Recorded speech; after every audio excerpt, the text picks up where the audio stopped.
Sejam bem-vindos e bem-vindas a mais um episódio do IAQI, o podcast que traz discussões relevantes sobre o impacto da inteligência artificial na comunicação, no entretenimento e consumo. O episódio de hoje vai trazer uma perspectiva jovem e dinâmica sobre o impacto da inteligência artificial na publicidade e propaganda, mostrando como os futuros profissionais já estão utilizando essa tecnologia em seus projetos.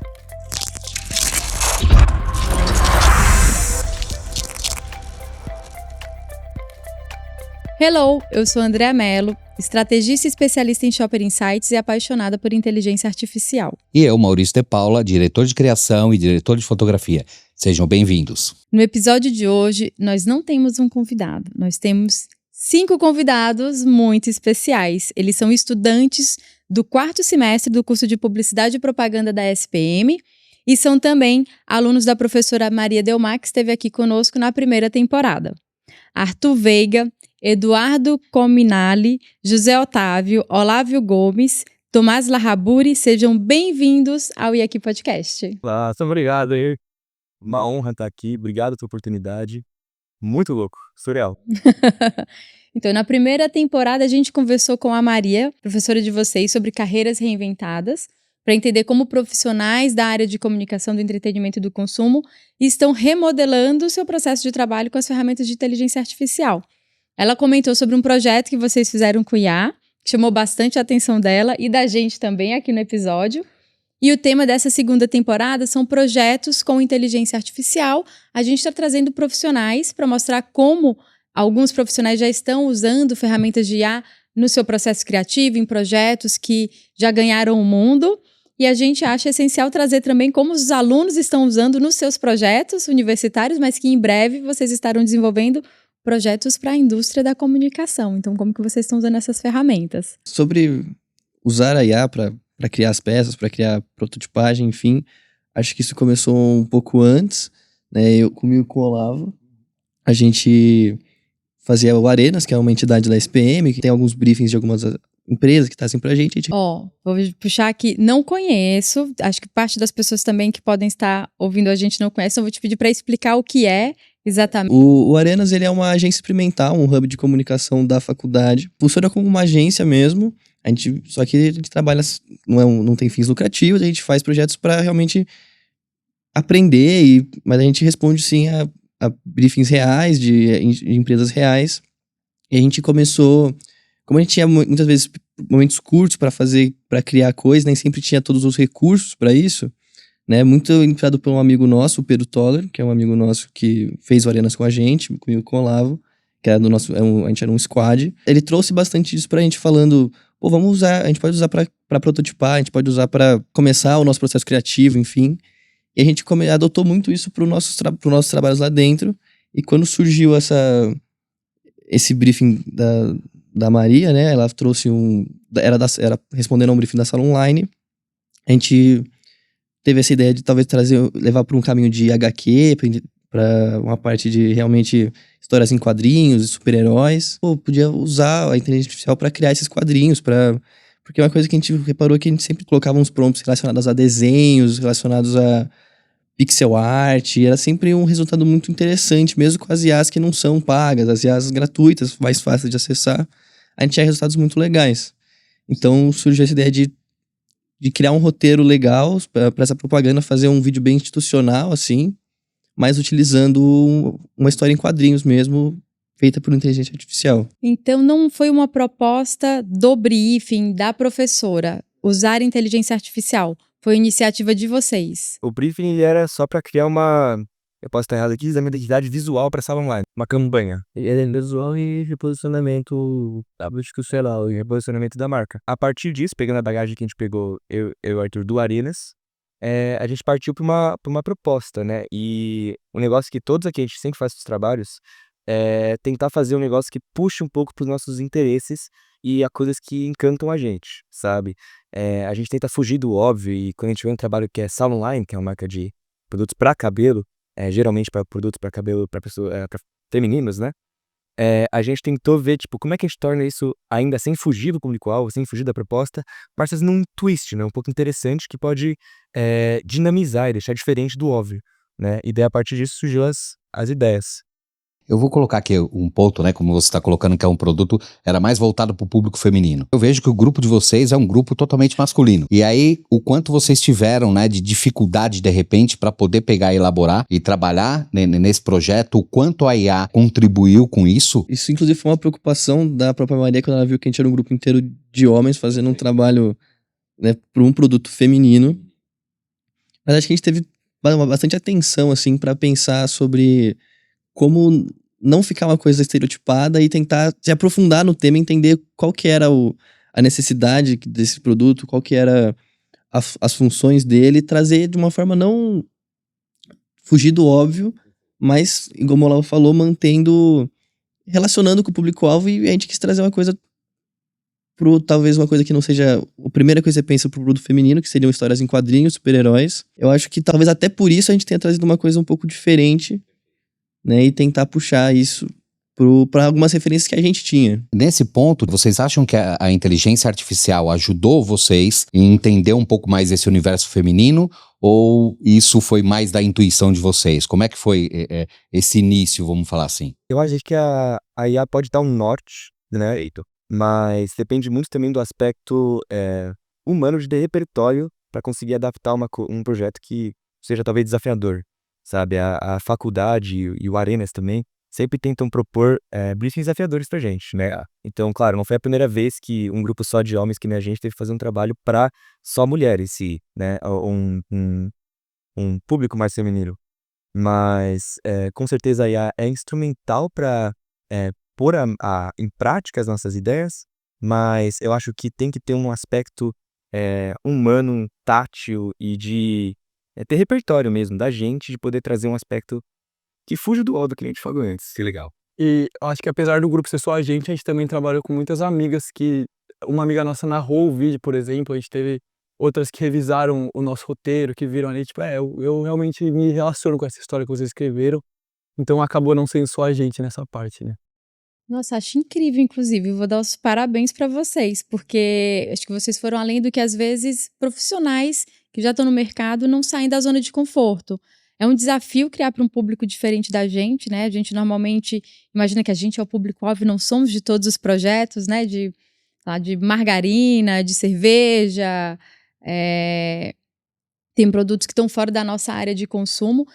E esse ato de vocês de buscar próximo do contato do dia a dia de vocês, quem está mais próximo desse perfil do público-alvo, para dar uma olhada na criação, para dar um feedback para vocês e a partir daí vocês conseguirem evoluir o projeto, ajustar o projeto, vocês estão de parabéns. É louvável. Muitas vezes na correria do dia a dia tem profissionais que terminam seguindo um olhar vicioso, sim.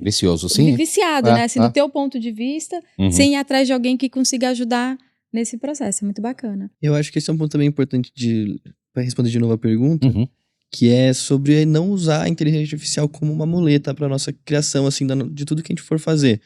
Porque a gente gosta de utilizar porque a gente gostaria de estar fazendo esse quadrinho. Mas a gente não tinha o tempo, a gente não tem o conhecimento, não tem... Então a gente gosta de criar, a gente não usa porque a gente não sabe fazer, ou não usa porque não... A gente gosta de ter a capacidade de fazer e utilizar de uma forma inteligente, uma forma que vai agregar pra gente, mas sem... A gente não tem muitas vezes, a gente não vai ter uma ideia que a gente vai falar, puta, a gente tá sem ideia, vamos pedir uma ideia talvez até peça pro ChatGPT, por exemplo, alguma coisa assim, mas não vai ser, a gente não vai parar aí. A gente gosta de usar como algo para impulsionar a gente, não... Sim, não como efetivamente responder todas as suas perguntas e ficar satisfeito com aquilo que ela te entrega. Foi um meio para sair do genérico, que nem um de vocês dois falou, né? Mal, eu vou abrir aqui esse projeto pra gente dar uma olhadinha. A Maria, quando mostrou isso, eu fiquei apaixonado. Até porque, fazendo um parênteses, eu comecei a estudar desenho, eu tinha 8 anos de idade, e na minha época, diferente um pouco da época de vocês, era tudo caneta nanquim, e a gente desenhava e fazia tudo na prancheta, tá? E aí, quando eu vi isso, eu fiquei apaixonado, porque eu falei, poxa vida, olha o que a galera tá fazendo hoje, né? trazendo para o universo da inteligência artificial e qual a capacidade da ferramenta, né, e das pessoas de abstração e desenvolvimento de um trabalho de qualidade. Uma curiosidade, assim, em relação a como tem sido essa experiência de usar a inteligência artificial nos trabalhos universitários, né? Vocês têm sentido que alguns professores têm ou restrição ou receio de como essa ferramenta é usada por parte de vocês? Ou, de repente, até se questionar como que eu vou conseguir avaliar esses alunos, se eles estão usando a ferramenta de IA generativa? Como isso tem sido recebido? Eu acho que, tipo, acho que os professores ficam mais preocupados se você só usar a IA, sabe?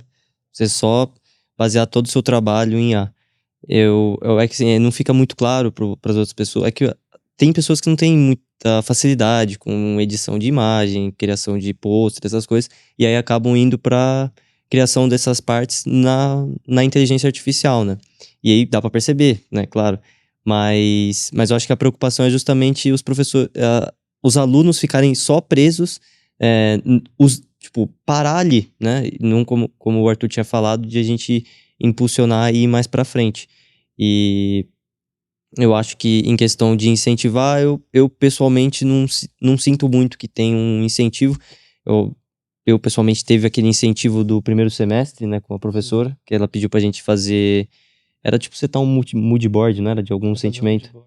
Usando o IA, mas era bem no início, assim. Mas pelo que eu lembro, essa foi a única experiência que eu tive que um professor incentivou a gente a usar IA, sabe? E não só usar IA, mas usar IA como um apoio pra nossa criação. Eu queria que vocês passassem um pouquinho e falassem um pouquinho mais sobre esse projeto, né? Desde como foi a questão da concepção de ideia e quais foram as plataformas que vocês utilizaram, se vocês utilizaram para poder fazer o roteiro, o ChatGPT ou o Claude, alguma coisa nesse sentido. Isso para roteiro, depois para poder chegar na questão das ilustrações. Me conta um pouquinho mais sobre isso. Primeiro a gente começou pelo slogan da marca, que a gente fez um novo slogan e que se tornou o poder de ser você. E pela essa ideia a gente puxou o link das histórias em quadrinhos, dos super-heróis. A gente partiu de um roteiro, de uma, né, da história mesmo que estaria por trás dos quadrinhos. Inclusive, eu, o José e o Tomás, né?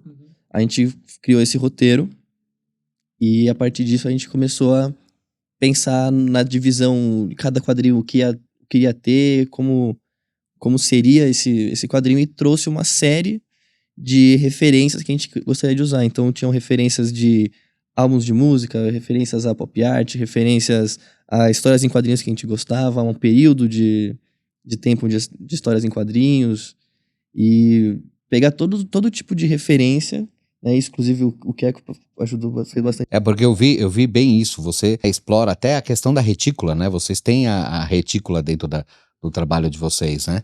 Essa questão mais visual, assim, fui eu e o Olavo que a gente fez os posters, e a parte de planejamento, a parte dos quadrinhos foi todo pessoal aí. E daí, a partir disso, a gente começou a ir para as IAs generativas que a gente costumava usar, principalmente a gente começou pesquisando, usando o Bing AI, e a gente não estava tendo resultados tão legais, a gente começou a explorar um pouco, a gente chegou no Dream Studio, que é o que a gente utilizou para fazer esses quadrinhos. E uma coisa interessante do Dream Studio é que, diferente de muitas AIs, ele tem um prompt negativo. Então você coloca todo o seu prompt do que você quer, e embaixo você coloca tudo que você pode imaginar que ele vai criar de forma errada, e você pede para ele tirar isso. Então, quando a gente começava a criar histórias em quadrinhos, tinha muita capa, tinha muito que é o lugar poderes, comum e o estereótipo do super-herói, então a gente né? queria um cenário comum, de vida comum. Então a gente começou a trazer para esse prompt também o que a gente não queria, o que não fazia sentido pra gente.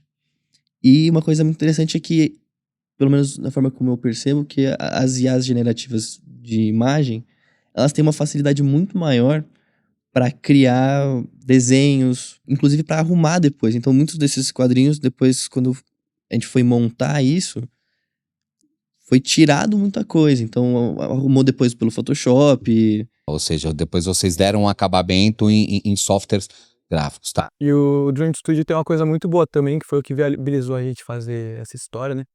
que é você conseguir pôr uma imagem de referência, então manter a mesma personagem em todos os desenhos que ele fizer. Isso não tinha no Bing, por exemplo. Pra ter a consistência, né, da personagem na história em quadrinhos. Antes de você entrar na questão da história, vocês tiveram que criar o personagem para poder inserir ele dentro da história. E você conseguia escolher o quanto que ele puxava dessa referência. Então era falar, você quer 50%, 100%, e daí você ia, a partir disso, ela vai criando e arrumando o seu prompt. Foi muito processo de tentativa e erro, né? Sim, a gente pode fazer 1 milhão de prompts pra conseguir imagem, as contas, tudo, pensar tudo. Para não ter que pagar, né? Mas isso é muito bom também, porque desmistifica um pouco da aura, às vezes, que ronda, né, o uso da IA generativa, sobre a facilidade, que é, inclusive, eu imagino assim, uma preocupação genuína de professores de instituições de ensino, que é, poxa, com a inteligência artificial, os alunos vão escrever lá qualquer coisa, já gera a imagem. Então, acho que é interessante ver e conhecer o processo de vocês para perceber que essa busca pelo aprimoramento, né, pela lapidação, para conseguir chegar na imagem ideal, personagem ideal, consistência, então qual ferramenta que melhor serve ao propósito que vocês querem, isso mostra um pouco que esse processo assim de burilar, de aprimoramento de processo criativo, mesmo com a IA, ainda está presente nesse começo de carreira e de formação profissional de vocês. Acho que dá pra ver, quando a pessoa acha que a IA é só entra prompt, sai imagem, isso é um reflexo no projeto dela. Você consegue ver quem só digitou um negócio e apareceu uma imagem, pegou e jogou no trabalho a pergunta pra galera, entendeu? Acho que quando você usa realmente como uma ferramenta e fica matutando resultados, trabalhando nela, daí que o potencial mesmo dela vem à flor, assim. Você não consegue só usar ela, que nem vocês falaram, como se fosse um negócio super fácil, porque tem muito mais por dentro, né? É um negócio muito mais complexo do que parece. Então, quando você realmente toma tempo para usar a ferramenta, daí que você tem os resultados de fato interessantes, sim. E aí que entra também a importância das referências, de ter um repertório para saber dizer se aquilo que a IA produziu é realmente bom ou não. Então, ter todo esse trabalho de moodboard, de captar referências e entender se aquilo que você vai criar com a IA faz sentido com o seu conceito, com o que a gente está criando, porque às vezes tem projetos que a gente não vai usar porque fala, não faz sentido, não tem. E pronto, a metade desse trabalho foi gravações de vídeo. Então, assim, não ficou resumido somente a IA. Né? A história em quadrinho, né? Esse quadrinho realmente ele é utilizando inteligência artificial, mas a gente não quer parar ali. E não pararam, né? E não parar. Sim. Tem um outro ponto assim do processo criativo de vocês nesse projeto que me chama a atenção, que eu acho que também é uma parte do diferencial de como vocês conduziram, que na fala de vocês parece que assim, que vocês sabiam muito onde vocês queriam chegar. Então vocês sabiam o que vocês queriam que a inteligência artificial devolvesse para vocês e aí vocês foram atrás daquilo. É diferente muitas vezes de uma pessoa que não tem essa clareza e vai usar a inteligência artificial, mas sem saber onde quer chegar.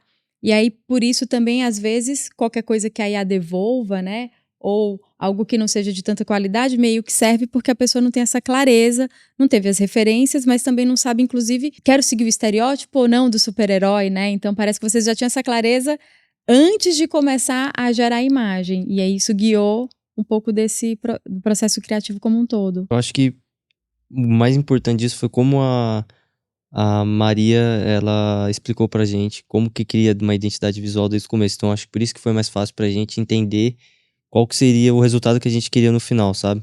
Então, desde o início até o final, eu acho que a forma como ela propôs o trabalho pra gente, como que se cria uma identidade visual, as etapas, eu acho que foi importante pra chegar numa IA e não ficar parado na IA, sabe? Ou seja, né, a gente continua reforçando a questão da importância de um bom briefing, né?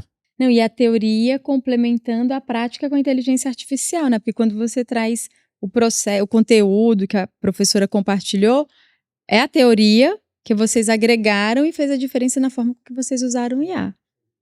Muito bom. Vocês trouxeram também outros projetos aqui para compartilhar com a gente. Vamos dar uma olhada, Mal? O da Havaianas foi um trabalho do Arenas, né? Meio que a agência júnior da SPM, uma das.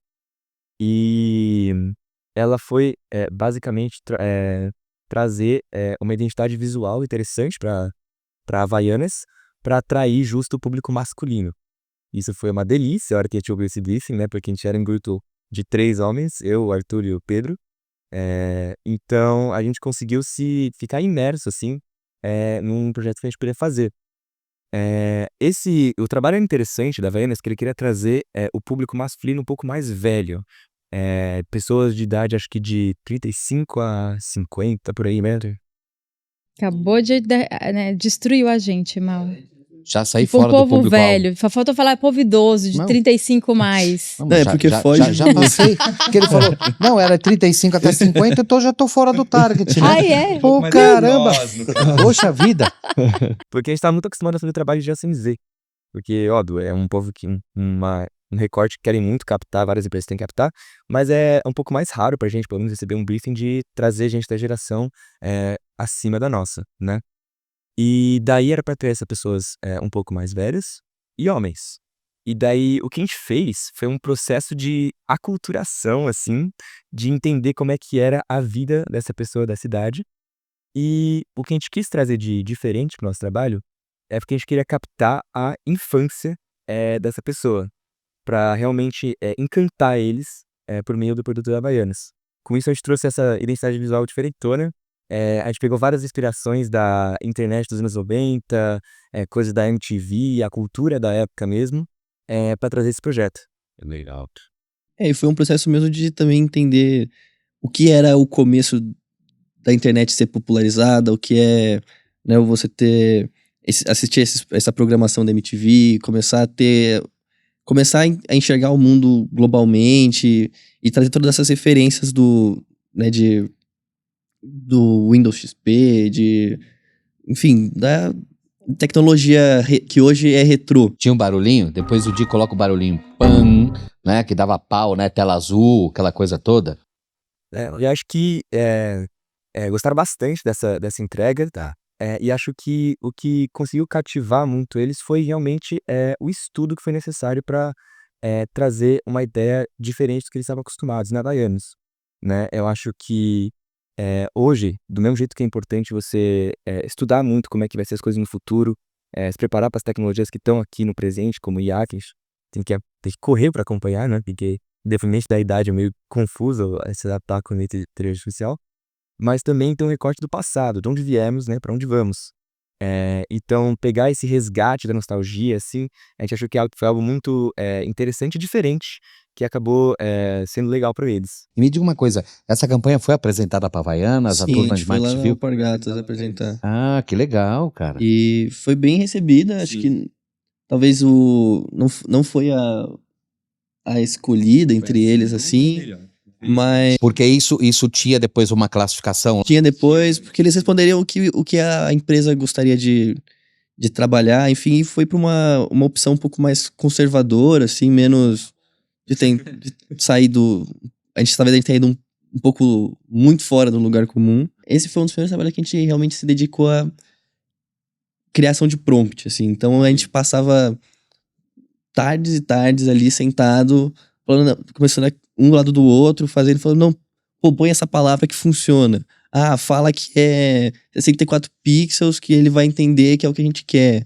Não, a gente foi montando os prompts junto até chegar justamente nas imagens que a gente queria e dali pra frente ia adaptando. Foi aí que a gente começou a realmente entender a linguagem de prompt, assim. Foi meio que na prática, a gente quebrando a cabeça na parede para ver o que funcionava de fato. E precisou de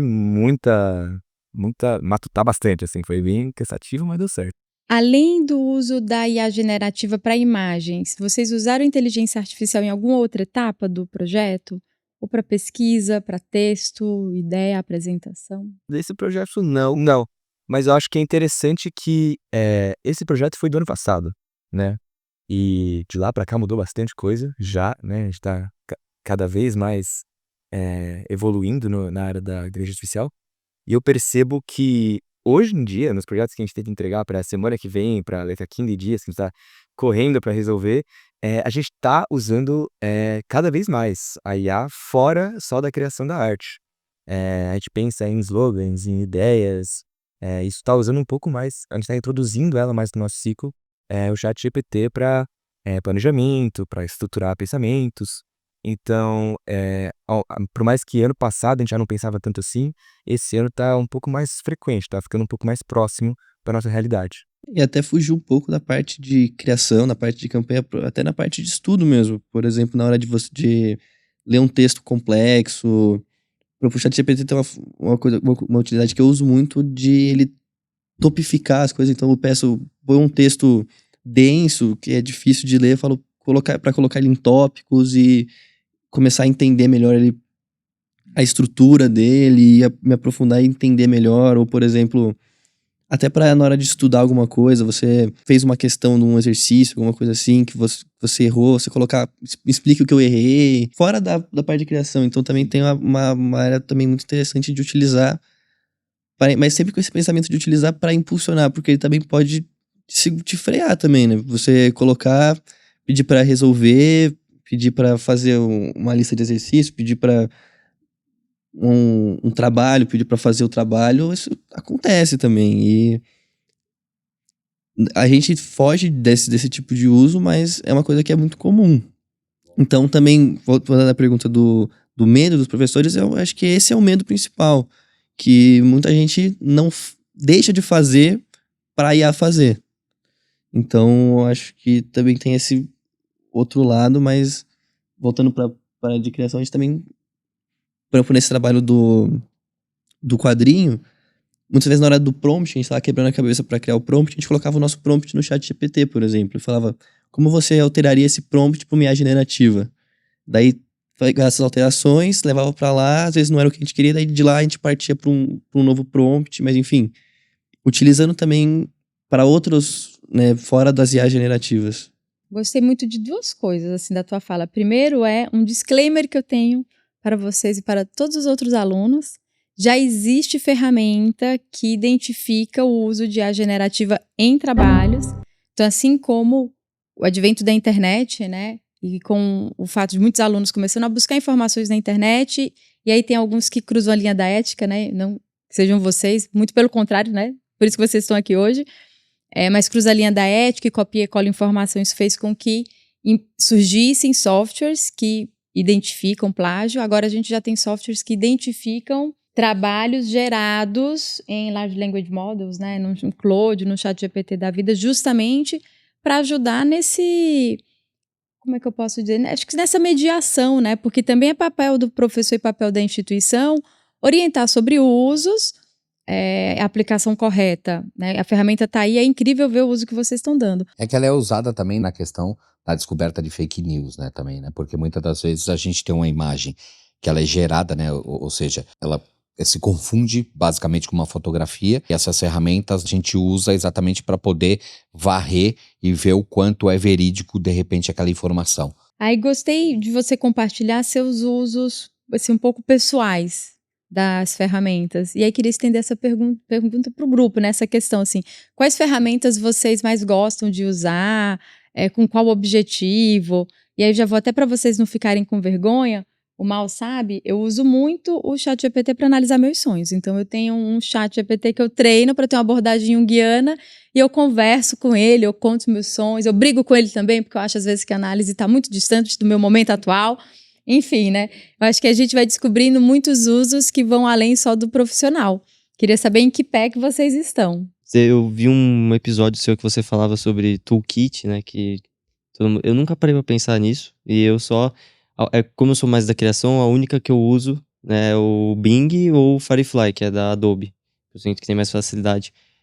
Mas essas de texto, assim, eu tenho um pouco de receio de usar, justamente porque eu tenho medo de cair no algo no comum, de ficar muito superficial, talvez por causa do meu prompt. Mas essa semana, inclusive, eu usei o Gemini do Google para um outro trabalho que a gente está fazendo, para ele gerar palavras-chave para a gente colocar num site.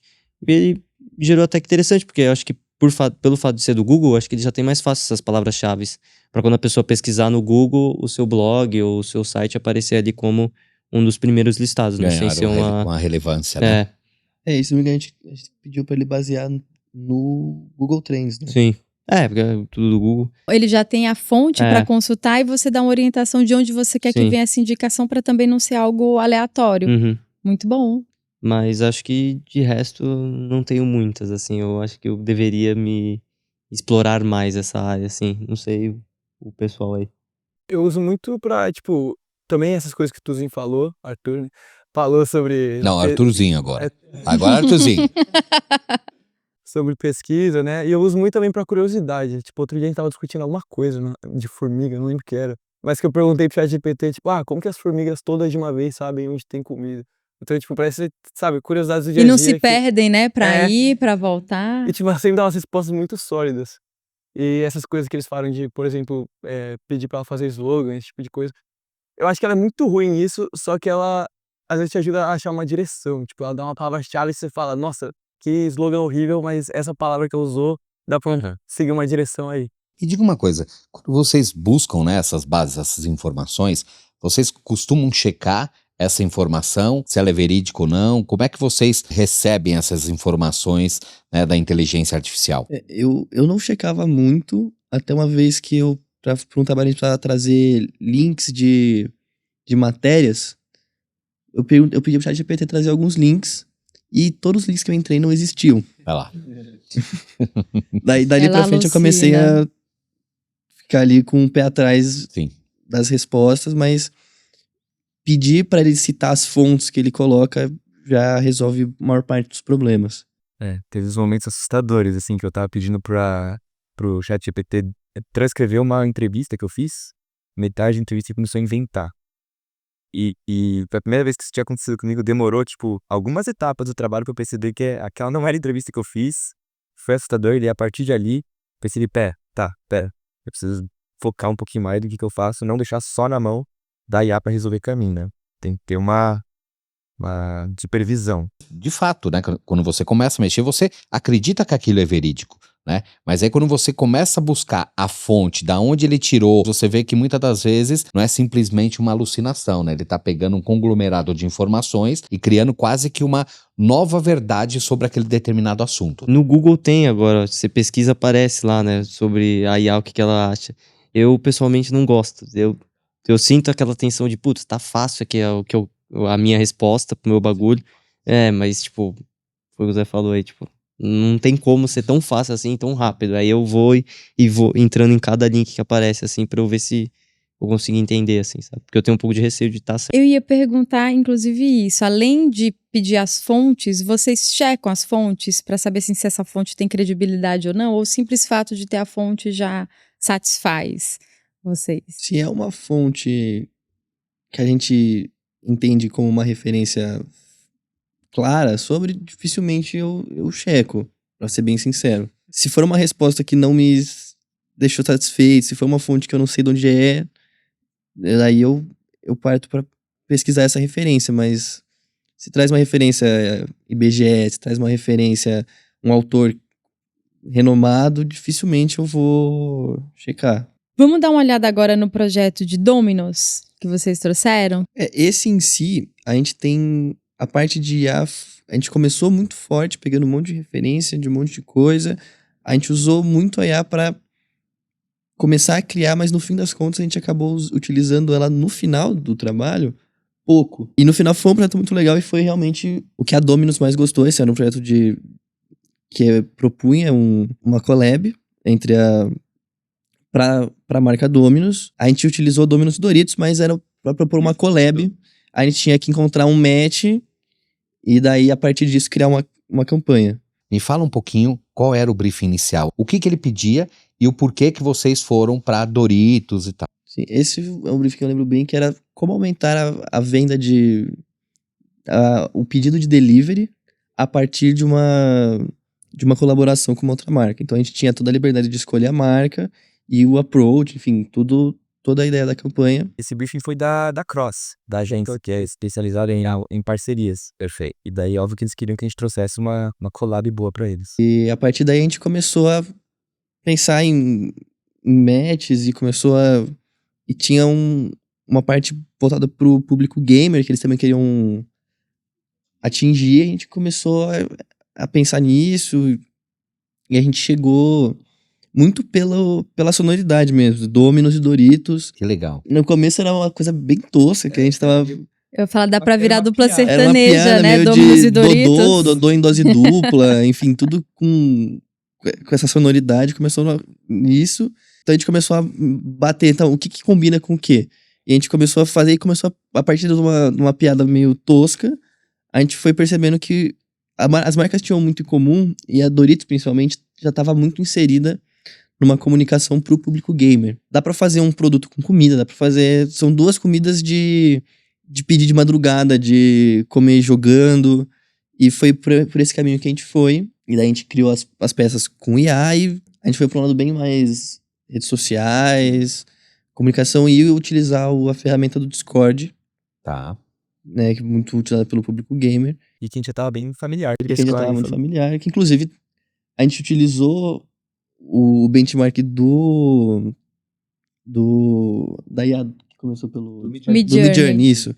A gente utilizou o benchmark do Midjourney pra falar que daria pra ter um serviço de delivery pelo Discord utilizando a ferramenta. Essa imagem, então, ela é generativa, não teve uma base, uma fotografia como ponto de partida. Mas ele também faz parte dessa meio que incepção nossa com IA, em que a gente se limitava um pouco, talvez, só usar eles para criar imagens e para fazer protótipos, né, de entregas.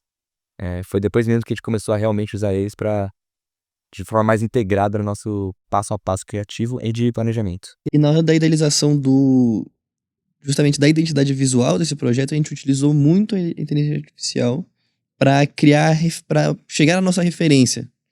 E depois, dali pra frente, a gente acabou, como a gente começou a colocar um monte de coisa e começou a perceber que não fazia tanto sentido, e que a gente falou, a gente foi tirando e chegou, porque a gente quer um projeto que fique redondo. A gente não precisa que tenha um monte de coisa de IA que a gente não vai utilizar, mas que foram criadas muitas peças, né? Mas no final das contas a gente falou, a gente não precisa de tudo isso, vamos reduzir, vamos enxugar. Sim, foi até interessante. Esse foi um momento em que a gente, foi depois do trabalho da Havaianas, né?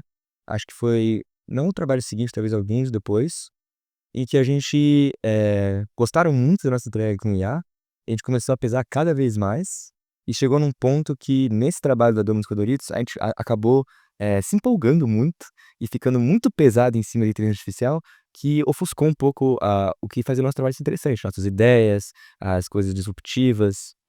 Então a gente fez só um monte de prompt, tirou um monte de imagem, e na hora que a gente fez uma consultoria, o cara não gostou muito, assim.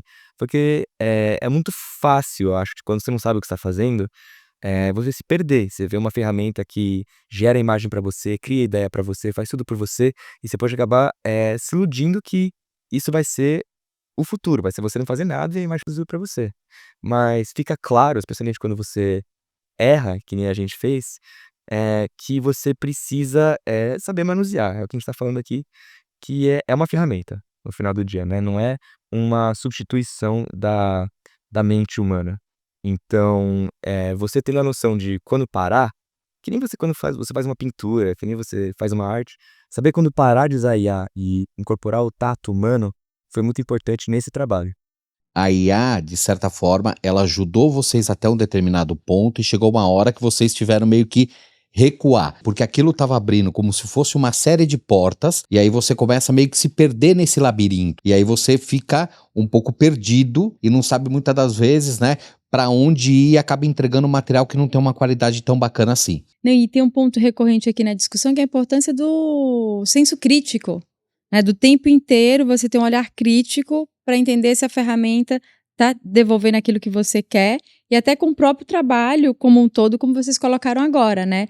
Uma visão crítica de, opa, será que eu estou me perdendo aqui, indo para um outro caminho, porque eu fiquei tão envolvido no processo que eu esqueci do que é importante de fato.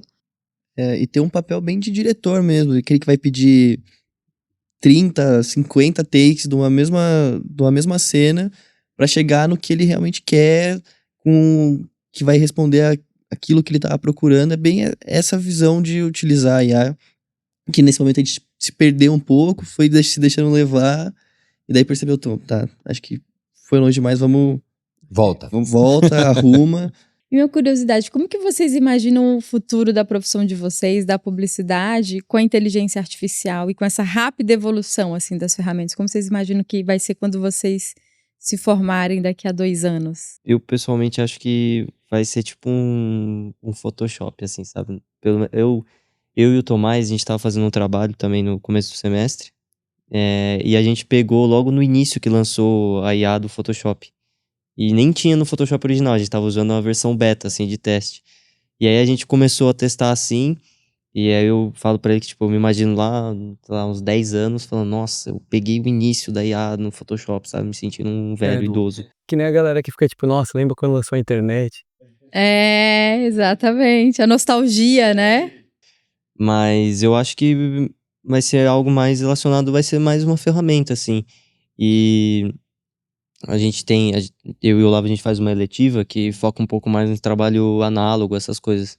Eu acho que é analógico. E aí ele tem essa questão e eu acho que tem esse incentivo também do trabalho analógico, porque eu acho que eu pelo menos enxergo que vai ter essa questão da IA e vão ter, e pelo menos para a área de criação, para as pessoas se destacarem, eu acho que vão ter outras pessoas que vão começar a fazer trabalho analógico.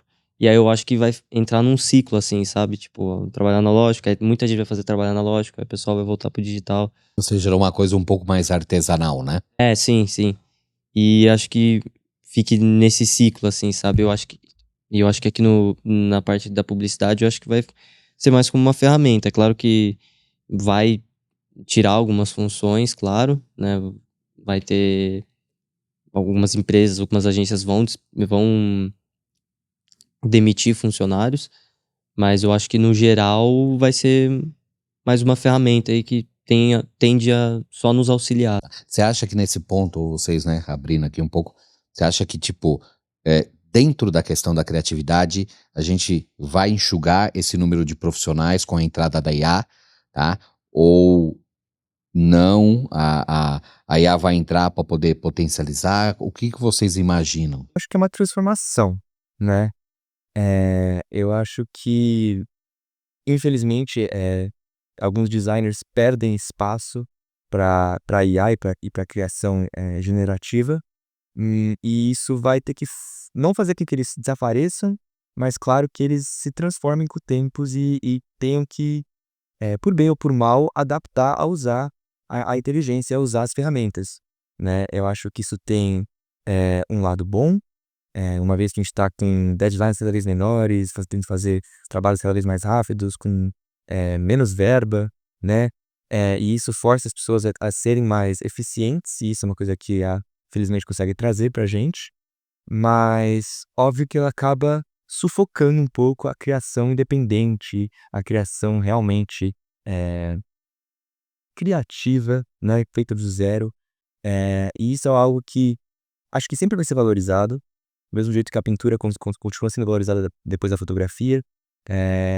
Eu acho que sempre vai ter um espaço para isso, mas talvez, acho que é certo, mas infelizmente na publicidade isso talvez não seja o lugar, porque óbvio, a publicidade é a arte corporativa, é a arte para empresas, e as empresas vão pensar não no que tem mais valor artístico, e sim no que consegue completar um briefing com menos gasto e vender mais. E vender mais no menor tempo possível. Ou seja, basicamente, né, o que você está colocando é mais ou menos o que aconteceu do processo quando a gente trabalhava na prancheta, né? Sim. E eu cheirava cola, né? E quando chegou os computadores, os primeiros Macs dentro das agências, né? Sim. Tipo meio Mad Men, mas aquilo a gente passou mesmo, tá? Não é brincadeira, não. E aí, foi basicamente isso, quer dizer, a gente tinha a galera que fazia as ilustrações, faziam as manchas, faziam os pestapes, tá? E de fato, né, quando a gente falava o volume de produção nosso, tá? Mensal, tipo, você vai pegar um diretor de arte naquela época, ele conseguia tocar num mês, tipo, 2, 3 jobs no máximo, olha lá, tá? E aí hoje ele toca 40 e... Em um dia, né? 40 em um dia. Né? Então, quer dizer, existe o processo que foi acelerando de fato. A mesma coisa, as agências tinham um número muito maior de profissionais, tá? Reduziu, também abriu-se mais agências, ou seja, pulverizou, a coisa foi mudando, né? Então vocês enxergam isso, a IA, como uma ferramenta que efetivamente vai ser um processo de evolução dentro da questão criativa. Sim, eu acho que ela é é imprevisível, ainda é muito incerto, né? A gente vive já em períodos voláteis que a IA chega para balançar cada vez mais, né? Então, honestamente, para chegar numa verdade, a gente tem que esperar para ver. Mas a minha aposta é isso, vai ter que ter uma forte transformação na área da publicidade, especificamente. Eu tenho uma visão também um pouco parecida com a do Eduardo, que é pensando também nisso dos ciclos, né? Assim como a gente chegou num momento que percebeu, beleza, fomos longe demais com a IA, eu acho que pode existir também esse processo dentro da criação e também como tudo hoje satura muito rápido, também de ter do público enjoar de ver coisa de inteligência artificial e querer voltar pro analógico, Ter de querer... nostalgia, né? Até porque a nostalgia já é hoje Já é presente já hoje, é né? presente, é Quer dizer, uma tendência hoje. sim, os artistas sempre vão existir, né? Quer dizer, a forma que efetivamente ele executa o trabalho, né? A gente vai ter essa mescla e vai ter a possibilidade, eu acredito que vai ter um pouco de espaço para cada um, né? Vamos dizer assim, né? Mas só o tempo vai dizer, né? Então, podemos ter também essa coexistência pacífica de vários modelos, né? Se a gente olha para algumas indústrias, assim, para a própria arte, para a moda, a gente tem empresas, artistas que adotam um caminho massivo, de escala, mas a gente tem empresas que adotam um caminho, assim, boutique, né? Assim, gente, faço e vendo por um preço muito alto, porque eu me engajei aqui num processo manual de lapidação, de aprimoramento. Então, vamos falar agora do projeto da Maratona de Criação. Pedir para vocês primeiro só trazerem um pouco do contexto, do briefing, né? O que foi pedido nesse projeto. Então, a gente também fazia parte desse Arenas em momentos diferentes. E o nosso briefing era fazer justamente o tema desse evento chamado Maratona de Criação, que a gente tem na faculdade, que é um evento onde as pessoas passam 24 horas na faculdade justamente respondendo um briefing. E o nosso briefing era bem aberto, era fazer o tema e não tinha nenhuma guideline, não tinha público-alvo, não tinha basicamente nada. O único objetivo é que todas as maratonas tinham um tema que era o mais repercutido do ano, assim, sabe? Então, é que o da última foi em busca do briefing perdido, mas era porque tinha acabado de voltar da pandemia, então eles refizeram, mas todas as outras se baseavam em temas que estavam relevantes no momento. E deu que esse evento ia ser dia 12 de... Ia ser uma sexta-feira 12, e a gente gosta muito de filmes de terror. A gente achou que ia combinar alguma coisa assim, um quase terror, só que a gente não podia, óbvio, como é um evento de uma faculdade, a gente não podia relacionar nada de violência, sangue, esse tipo de coisa. A gente foi usar a AI justamente para tentar ajudar a gente. Foi justamente quando a gente teve a nossa ideia, que é justamente essa foto, é a anterior. Deixa eu colocar aqui. A gente tava gerando um cara deitado no chão, o prompt era justamente um cara deitado no chão, e ela mesmo gerou esse cara com cobertor. A gente olhou, nossa, legal, uma proposta pra gente contornar a situação de não poder usar violência, é óbvio. A gente acabou usando coisas que eram análogas a esses aspectos visuais de filmes de terror. Só voltando um pouquinho, e qual era a temática desse ano específico? Tipo, não tinha um tema, né? A maratona, ela é tipo um evento que ela acontece, os alunos vêm, começa que horas? 6 horas? 6, 7 horas da noite, e os alunos passam a madrugada na faculdade fazendo o trabalho, para no dia seguinte, às 10 horas, entregarem o projeto. Pronto, tá vendo? Já tá ensinando a molecada a virar à noite, depois não reclama lá. Mas a ideia do evento justamente veio disso aí, do publicitário sem ter que virar à noite fazendo job. E a nossa ideia de fazer terror veio justamente de passar a noite, você terror, noite, madrugada. Como coisa, isso é um terror, né? Eu tenho que sim. Não é uma boa me notícia, enquadrar, não é né? legal, né?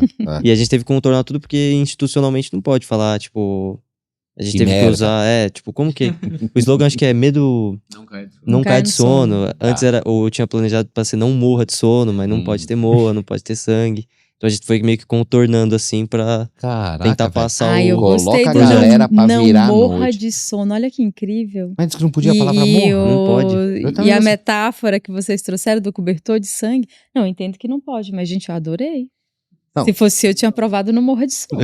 E eu aprovaria essa imagem, que eu achei demais, cara.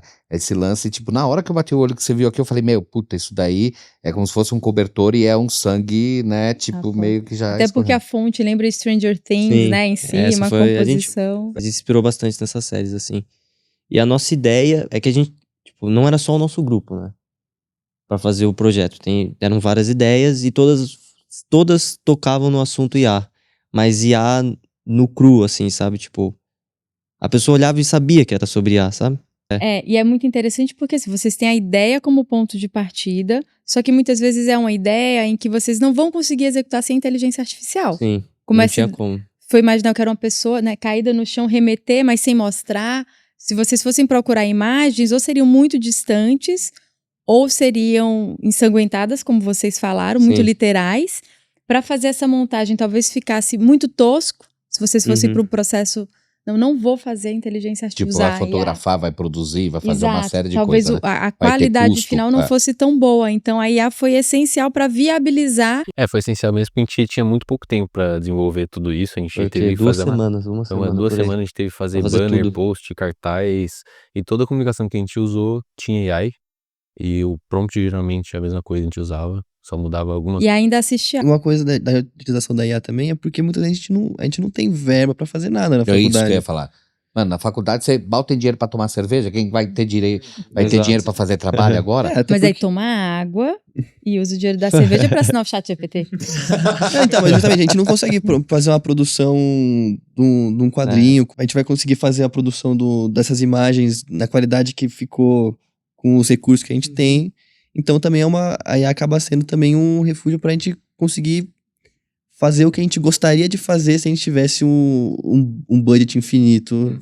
Agora deixa eu te E uma fazer uma grana. pergunta, Mal. A má notícia sobre budget, quem vai dar para eles, você ou eu? Quando eles forem pro mercado? Vixe, Eu acho melhor você, né? Não vai aumentar muito mais do que isso que vocês têm hoje não, o budget, viu? Tô brincando, gente. Tá brincando, mas é verdade, tá? não, a gente sabe. Vamos para as nossas perguntas finais. Então, qual aspecto da inteligência artificial deixa cada um de vocês mais empolgado, mais fascinado no momento? Eu acho que se eu fosse dizer justamente é a capacidade de criar coisas que a gente gostaria se a gente tivesse esse budget infinito, justamente. Essa capacidade de não precisar gastar 2 semanas de produção, de equipamento, de luz, enfim, de tudo para poder criar uma peça que a gente gostaria e na hora de apresentar isso, né, conseguir mostrar o mais próximo da nossa ideia que a gente gostaria de chegar. Eu acho que essa é uma das coisas que eu mais gosto da inteligência artificial hoje. Acho que pra mim foge um pouco da publicidade e o aspecto que mais me deixa animado é também o aspecto que mais me deixa preocupado, que é o meio ambiente. É uma pauta gigantesca já, os perigos que ela tem pro meio ambiente, como ele pode ser prejudicial, mas também eu acho que ele é uma ferramenta muito valiosa em acarretar tecnologias que sejam viáveis não só para pautas sustentáveis, mas também para o mundo como um todo. Eu acho que se isso vai acontecer ou não, não sei, mas a IA tem um potencial de ajudar muita gente em muitos nichos, de muitas áreas e de muitos jeitos também. Seja ela numa questão social e penetração mesmo, né? Porque muitas das vezes você passa a ter um custo um pouco menor e ser um pouco mais acessível, não? Sem dúvida. Acho que a minha anda meio na linha do Arthur, que a AI ela possibilita as pessoas de criarem coisas que elas nunca teriam recursos para fazer. Então, qualquer pessoa pode entrar no Google e entrar no ChatGPT e falar, gera essa imagem para mim. Agora é difícil alguém ter uma câmera, sabe? Acho que é justamente esse ponto que é importante. O meu, eu acho que também tem um lado bom e um lado ruim, que é em relação ao algoritmo. Tipo, eu sinto que cada vez mais o algoritmo me conhece melhor. Então o Spotify tá cada vez recomendando músicas mais certeiras pra mim, que eu gosto mais. Esse tipo de coisa. Só que aí também tem o lado ruim de você ficar muito fechado àqueles produtos, né? Aquelas coisas que o algoritmo acha que você vai gostar e você não vai experienciar outras coisas. Você acha que o mundo é só aquilo que você gosta, né? Eu tenho essa linha também de ter uma visão positiva e negativa. Eu acho que positivo, justamente de você poder criar o que você imaginar, de mockups, coisas assim para você apresentar um projeto para um cliente. Às vezes você não tem uma equipe inteira para fazer fotos, essas coisas você consegue fazer com a IA.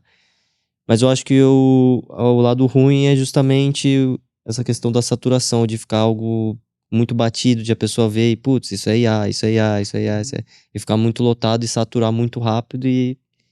Mas eu acho que é bom a gente sempre procurar diversificar, assim, para o conhecimento de criação, essas coisas do tipo. E uma IA que vocês gostariam que existisse, tá, no futuro, mesmo que a gente não tenha tecnologia hoje, né, para tê-la. Momento gênio da lâmpada. Tem que fazer o desejo pra realizar antes do final do episódio. Uma IA que arruma o quarto. Uma IA pra cozinhar também, acho. Interessante. Eu acho que se a IA consegue escapar ao meio só digital e virar tátil, né? O vovô que faz coisa pela casa, aí que vai diferenciar. Uma impressora 3D, tá ligado? Você manda o prompt e cria, assim, automaticamente. Se a gente conseguir criar essa ponte entre o digital e o mundo real com a inteligência artificial, acho que vai ser um passo muito pra frente que eu espero que a gente consiga ver no futuro próximo, sim. E você, Arthurzinho? Nossa, difícil, não sei dizer. Não, mas acho que seguindo nessa linha de poder ter talvez uma inteligência artificial que possa organizar as coisas por você, assim, de agenda, de fazer muito um trabalho talvez de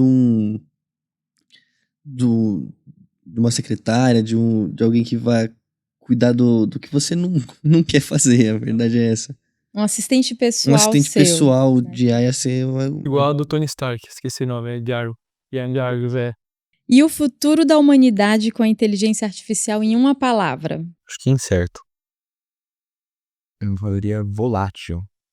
Eu acho que vai ser muito impactante no nosso futuro, ou pro bem ou pro muito mal também. Era uma palavra só, né? Tô falando demais. Mas o Yuval Harari falou bastante disso, né? Recentemente, de como a IA tá hackeando o network da humanidade, assim. E acho que isso vai ser... É muito verdade no sentido que agora ele é parte do que faz a gente ser humano. Ele tá simulando nossa cultura, simulando nosso ser, e isso é um negócio que dá pra ferramenta muito poder, né? Então, se isso vai ser guiado para um lado que se torna uma ferramenta mesmo, e é contido nesse espaço, perfeito. Mas existe a grande chance, por isso volátil, dela sair do controle e virar um negócio muito maior que nós, né? Talvez seria uma visão um pouco pessimista também nesse sentido, principalmente sobre o futuro da humanidade no geral. Acho que o caminho que está sendo tomado hoje mundialmente não leva para um futuro muito positivo, mas eu acho que numa lógica exploratória, uma lógica capitalista exploratória, a gente vai ter realmente muito perigoso. Mas se for levar para uma lógica pensando justamente é uma visão um pouco como os pensadores, por exemplo, marxistas, comunistas, eles pensam a tecnologia não como um substituto, mas sim como algo que vai ajudar o trabalhador no seu dia a dia. Então, pensar também que a IA pode também ter esse papel de ajudar, como ela falou, na parte sustentável, na parte de automação, de realmente ajudar um futuro mais positivo. Mas numa lógica exploratória, eu acho que a IA também pode ser muito perigosa. Você não falou sua palavra. Desculpa. Perigosa. Perigosa. E num mundo onde as máquinas são capazes de fazer coisas muito melhor do que nós, tá? O que significa ser verdadeiramente humano? Eu acho que essa resposta é temporária, né? Acho que depende do quanto que a IA realmente vai avançar. Mas, por hora, eu fico feliz em falar que o que me deixa humano é meu querer, né? É o meu desejar, é minha vontade, minha inveja, minha raiva, minha felicidade, meu amor. Isso que me faz ter orgulho de ser humano, né? Por hora. Vamos ver até onde que chega a inteligência artificial, mas acho que pensando no presente, é isso que eu acho que faz a gente ser a gente. Eu acho que talvez outra coisa que faz a gente, ser humano, é errar mesmo. É não ser perfeito. Eu acho que chegar no momento que ela faz tudo de forma perfeita, eu acho que perde o que é ser humano. E do que muitas vezes o que é ser belo, não? Eu acho que no geral é isso aí que o Olavo falou, de emoções, assim, no geral, que é difícil aí replicar emoções. A gente vê até no computação gráfica, a gente vê que é muito difícil replicar uma emoção humana, o olho humano. Mas eu acho que gira em torno disso aí. Eu acho que apesar de errar ser algo humano, a IA também pode errar, né? Sim. Tô Mas brincando, você tá falando de ser perfeitamente imperfeito. Sim. Não, eu entendo. Eu acho essa linha também, acho que conseguir sentir empatia, entender o que a gente tá sentindo e conseguir, sabe, digerir isso. Mas que eu acho que vai ser impossível isso acontecer, né? Difícil essa pergunta. Tá mais difícil até agora. A gente trouxe a pergunta fofa pra terminar de forma otimista, né? Porque vocês destruíram nossos sonhos na rodada anterior, Mal. Jesus. Realmente a questão de essa habilidade que o humano tem de sempre buscar criar algo novo a partir do zero. Então, pelo menos o entendimento que eu tenho sobre é que se baseia sempre no que já existe ou algo com alguma coisa do tipo. Então, acho que o que o ser humano tem é justamente, talvez, juntando com o que o Lau falou, essa necessidade de sempre buscar algo novo, um horizonte, um universo que não existe ainda. Como se fosse um processo de se reinventar, né? Perfeito. Meninos, muito obrigado por terem aceito o nosso convite para A virem gente que até aqui agradece. compartilhar um Agradecemos. pouco os projetos, da visão de vocês. Muito bom. Vamos seguir acompanhando, né, a evolução. Me Da chamaram carreira outras de vezes, não? É, exatamente, seguir a carreira de vocês. É muito pra gente, né, dar um boost ainda maior no otimismo, ver vocês jovens, mas com uma visão crítica em relação à ferramenta, de valorização de repertório, da teoria que vocês recebem dos professores em sala de aula e como vocês estão integrando tudo isso de uma forma para potencializar o talento de vocês e não para se acomodar. Perfeito. Obrigado de novo pela oportunidade. Maravilhoso ficar aqui, pensei, eu sou igual. Antes de entrar nos agradecimentos finais, eu quero agradecer alguns mimos que a gente recebeu, porque temos um empreendedor entre nós, e abrir aqui um espaço para você. Opa, Apresenta nossa. rapidinho sua Que marca, oportunidade. site, Instagram, enfim. Não sei nem como que eu começo. Mas enfim, essa é uma marca que eu tenho, SOMHW, Somehow. Depois sigam no Instagram, Somehow Brasil. Comecei mais com uma marca assim de camiseta, de streetwear no geral. Então tem camiseta, tem boné, meia. Então se vocês quiserem comprar, comprem. Mandem mensagem no direct. Mas eu recentemente venho postando mais os desenhos que eu faço, as minhas artes, porque eu tô entrando numa crise de identidade e eu não sei se eu quero mesmo ser uma marca ou se eu quero que seja ser um estúdio de design ou algo assim. Mas a gente tá caminhando aí, mandem mensagem. Eu quero agradecer muito a oportunidade. Não sei nem como que nem sei se eu fiz certo apresentar a marca. Mas eu agradeço muito a oportunidade. Muito obrigado. Imagina. E aí a mensagem final é para quem quiser camiseta, boné, aproveitar, porque, né, Aproveitar. em breve vai esgotar e pode ser que não tenha uma Não nova vai ter. remessa, né? E todas são numeradas agora, acabou de falar aqui. Sim. Tudo Não, numerado, promoção tem lá. também, tá em promoção. De R$129,99 por R$89,99. Pronto, Ó. aí. Muito Bora. bom. A nossa a gente já garantiu, né, A Dé? gente já garantiu. Né, ganhou um Próxima presente. temporada eu vou estar aqui de camiseta nova de Somehow. Que na Conversa próxima temporada é só a IA que vai fazer essa camiseta. Agora eu quero aproveitar para agradecer a Água de Coco do Zé. Nesse nosso programa de inteligência artificial, a gente tem também um pouquinho de inteligência natural do coqueiro para Água de Coco.